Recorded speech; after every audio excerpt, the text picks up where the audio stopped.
देवरानी जेठानी। एक दिन शिवानी और प्रज्ञा रसोई में खाना बना रही होती हैं। तभी प्रज्ञा को रसोई में एक चूहा दिखता है और वो जोर से चिल्ला पड़ती है, दीदी, वो देखो चूहा। वो डर के स्लैब पर चढ़ जाती है। अरे चूहा ही तो है, तू तो ऐसे डर रही है जैसे तूने कोई भूत देख लिया हो। कितनी डरपोक है तू भी ना प्रज्ञा। अब ज्यादा हंसो मत दीदी, हर इंसान को किसी न किसी चीज से डर लगता है। लगता होगा, पर मुझे तो किसी चीज से डर नहीं लगता। मैं तो बहुत बहादुर हूँ, पर तू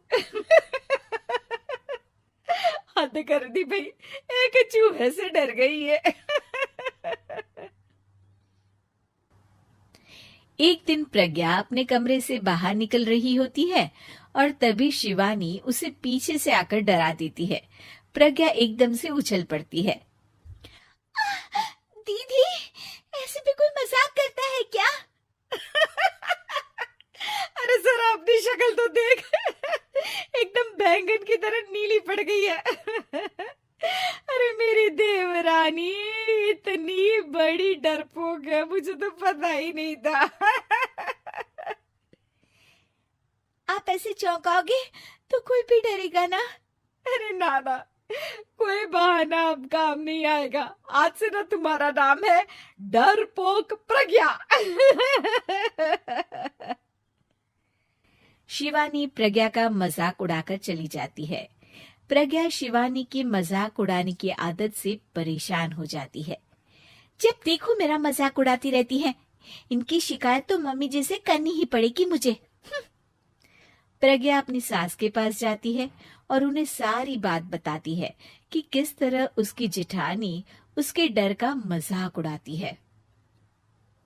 ओहो, तो बड़ी बहू को बड़ा घमंड है अपनी बहादुरी पर। कोई नहीं, अभी उसका घमंड तोड़ देते हैं। मेरे पास एक तरकीब है छोटी बहू, एक काम कर तू। प्रज्ञा की सास उसे अपनी जेठानी को डराने का प्लान बताती है। ये तो बहुत अच्छा आइडिया है मम्मी जी।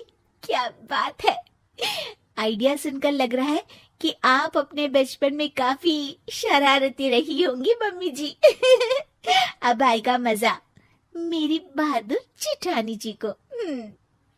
प्रज्ञा अपनी जेठानी को डराने का एक प्लान बनाती है। रात में वो शिवानी के पास जाती है और कहती है, दीदी, मुझे ना बहुत डर लग रहा है। क्या हुआ मेरी डरपोक देवरानी? दीदी, मैं छत पर गई ना तो मुझे ऐसा लगा कि कोई वहां है। ऐसा लगा जैसे मुझे कोई वहां देख रहा था, जैसे कोई साया। अरे क्या बक रही हो, तेरा वहम होगा। नहीं नहीं दीदी, आप चलो ना प्लीज मेरे साथ, मुझे तो बहुत डर लग रहा है। मेरी एक साड़ी सूख रही थी, वही लानी है। प्लीज आप चलिए ना ऊपर मेरे साथ। ओफो, चल। प्रज्ञा शिवानी को बहाने से छत पर ले जाती है और वो उसके पीछे चल रही होती है। ले आ गए हम छत पर, कहाँ है भूत, दिखा, कहीं तो है नहीं। तभी प्रज्ञा चुपके से सीढ़ियों पर छुप जाती है और शिवानी छत पर अकेली रह जाती है। अरे प्रज्ञा, कहाँ चली गई? प्रज्ञा एकदम से सीढ़ियों का दरवाजा बंद कर देती है। अब शिवानी को डर लगने लगता है। मैं नीचे चली जाती हूँ। लगता है प्रज्ञा भी नीचे ही चली गई है। तभी उसके सामने एक खुले बाल सफेद साड़ी में औरत खड़ी होती है। शिवानी उस औरत को देखकर डर जाती है। हाल तू जलाल तू भाई भला को टाल तू, हाल तू जलाल तू भाई भला को टाल तू।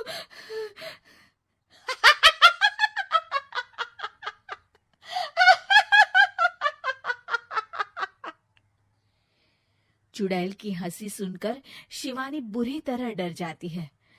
नहीं नहीं, मुझे छोड़ दो, भगवान के लिए मुझे छोड़ दो। नहीं नहीं नहीं नहीं नहीं नहीं नहीं, नहीं।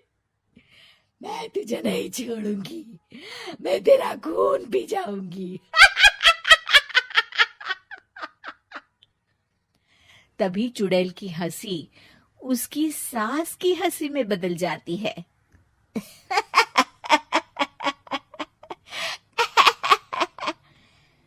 मम्मी जी, ये तो मम्मी जी की आवाज है।